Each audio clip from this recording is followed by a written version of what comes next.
Assalamualaikum warahmatullahi wabarakatuh. Sahabat-sahabat semuanya, apa kabar? Insya Allah mudah-mudahan selalu sehat walafiat dalam bimbingan Allah Subhanahu wa Ta'ala, dan semoga Allah selalu meneguhkan iman dan takwa kita kepada Allah Ta'ala, dan semoga ketika kita wafat dalam keadaan husnul khatimah. Amin amin ya rabbal alamin. Bersama saya Kang Hambali, mantan pengamen bikin pesantren. Subhanallah, pada kali ini Kang Hambali ingin sampaikan ya, surat terbuka, bukan surat, video terbuka buat Ustadz Abdus Somad dan Aagim ya. Subhanallah, beliau sudah chat melalui video call ya, masih membahas tentang bab corona. Apa yang beliau sampaikan ya, Agim dan Ustadz Abdul Somad insya Allah 100% benar ya, insya Allah saya meyakini benar. Tapi Ustadz Abdul Somad, tolong difahami apa yang Ana sampaikan buat antum. Ana mencintai antum ya, karena Allah insyaallah. Wallahi Ana sangat mencintai, menyayangi antum, Ustadz Abdul Somad dan Agim. Ana kenal antum ya, dulu antum pernah ngontrak deket rumah Ana 1 tahun tuh di Bangka ya. Bahkan secara tidak langsung Ana punya keterlibatan ya. Wallahu alam ya, diketahui atau tidak diketahui poligami antum, insya Allah Ane punya keterlibatan. Pada kesempatan ini Ustadz Abdul Somad, Ana sampaikan dari Ane buat antum. Ane akan beranalogi. Saya punya kiai namanya Kiai Abdul Hasib Hasan, Jalan Bangka 2, Pelamampang, Jakarta Selatan. Waktu itu beliau punya bisnis madu ya, punya bisnis madu. Orang semua percaya bahwa madu yang dijual itu adalah madu asli, madu asli. Kata jamaah yang membeli madu, ini yang jualan Ustadz Hasib. Terus Ane bilang, siapa yang gak percaya dengan Ustadz Abdul Hasib Hasan? Kita semua percaya beliau. Gak mungkin beliau bohong. Pertanyaannya adalah, beliau paham nggak apa itu madu asli? Yang kedua, madu itu dari siapa? Sumber dari mana? Ya. Dan Ane meyakini 100% bahwa madu yang dijual Kiai Abdul Hasib Hasan saat itu madu nggak asli, madu palsu. Wallahu alam kandungan madunya berapa persen, tahu ada atau enggak? Karena Ana paham betul tentang madu lebah maupun madu di madu. Ane ini produsen madu. Ane tahu produksi madu itu di mana, ngemasnya di mana, harganya berapa per kilo, dijualnya berapa. Ane tahu madu-madu yang beredar di Jabodetabek ini oleh pengusaha-pengusaha madu yang besar itu. Ane tahu sumbernya dari mana. Ini betul-betul Ane tahu, Ane orang lapangan. Gitu. Jadi Ane katakan bahwa ketika Kiai Abdul Hasib Hasan mengatakan madu itu bagus ya, mungkin madu itu asli kata beliau gitu kan, jamaah percaya dan beliau tidak akan bohong. Yang dipertanyakan adalah sumber madu itu dari mana dan siapa, pusatnya itu dari mana gitu. Ane tahu ya. Jadi maksud Ane beranalogi terkait dengan corona. Kita percaya MUI, kita taat, dan lagi MUI kan mengatakan di mana ada wabah yang memang sudah yang sudah menjangkit, yang sudah bahaya, kita boleh tidak sholat jamaah, kita sepakat.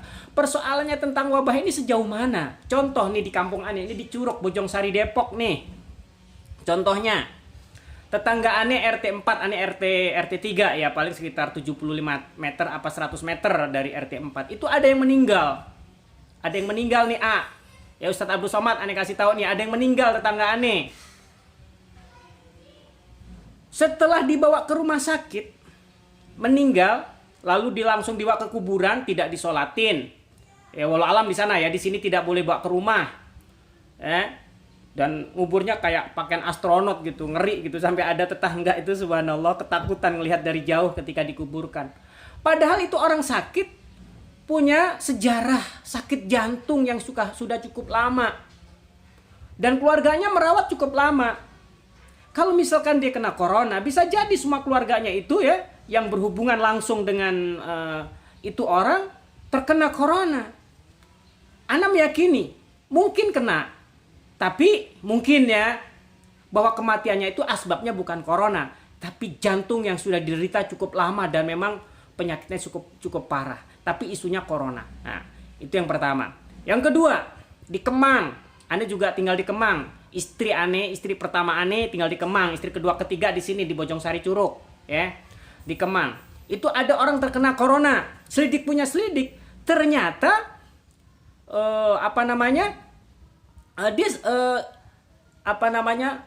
setelah dansa-dansa dengan bule Jepang di diskotik Kemang, akhirnya daerah Kemang itu diisukan sebagai zona merah, atau kita di Depok juga diisukan di zona merah. Padahal di tempat Ane yang kena itu adalah orang yang kena jantung, ya. Ane sepakat fatwa MUI harus diikuti, ya, kalau kita paham. Tapi kan MUI juga mengatakan kalau di tempat itu sudah terkena wabah yang betul-betul membahayakan. Kalau kita samakan dengan di masa kekhalifahan Umar bin Khattab di di Sam, saat itu hampir separuh penduduk Sam meninggal. Ya, kalau dihitung sekarang dipresentasikan bisa ratusan juta penduduk Indonesia mati gitu kalau persentasinya separuh gitu kan. Di Sam itu hampir separuh. Kalau disamakan dengan penyakit taun di masa Umar bin Khattab, Ane pikir terlalu jauh, ya. Di tempat Ane ini ya, rasanya di kecamatan ini yang betul-betul kena corona Ane meyakini belum ada. Kalaupun ada mungkin 1-2, tapi kan banyak ya para pakar, para dokter menyampaikan bahwa corona itu bukan penyakit yang membahayakan.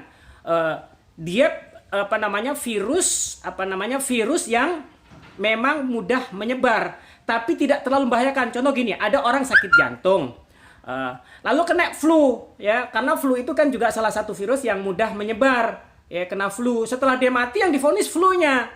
Ada orang sakit asam urat atau kolesterol, lalu kena flu, mati, padahal asbab yang membahayakan kematiannya itu kolesterol yang betul-betul diabetes yang kolesterol atau diabetes yang sudah parah, lalu kena flu, yang divonis flu-nya.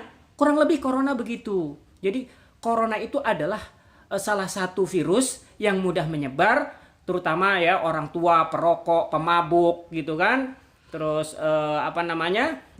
orang-orang yang istilahnya yang kena komplikasi penyakit itu mudah terkena gitu kan. Jadi sampai detik ini Anda meyakini bahwa penyakit corona itu penyakit yang mudah menyebar tapi tidak terlalu membahayakan, ya, tidak terlalu membahayakan. Itu para ahli dokter banyak yang menyampaikan tentang sejauh mana sih bahayanya penyakit corona. Jadi sampai hari ini Anda meyakini bahwa penyakit corona itu penyakit yang tidak terlalu membahayakan di tempat-tempat tertentu, tidak sampai membuat kita tidak harus sholat jamaah dan tidak jumatan. Karena MUI juga mengatakan kalau di tempat itu memang sudah betul-betul wabahnya sudah membahayakan, sudah masif, ya boleh. Tapi di mana-mana secara umum, kalau nggak percaya, buktikan, Ustadz Abdul Somad buktikan kira-kira dalam satu kampung itu berapa banyak orang yang terkena.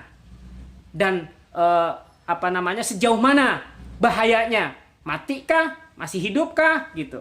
Jadi saya Kang Hambali mengajak kepada teman-teman semua, jika di tempat kita tidak terlalu membahayakan, tidak masif, dan perlu diteliti juga, jangan nanti orang bicara kena corona gitu kan, tapi ternyata tidak. Dan itu banyak isu-isu hoax yang seperti itu. Ya, saya menyaksikan sendiri gitu kan di daerah saya ini. Wallahu alam.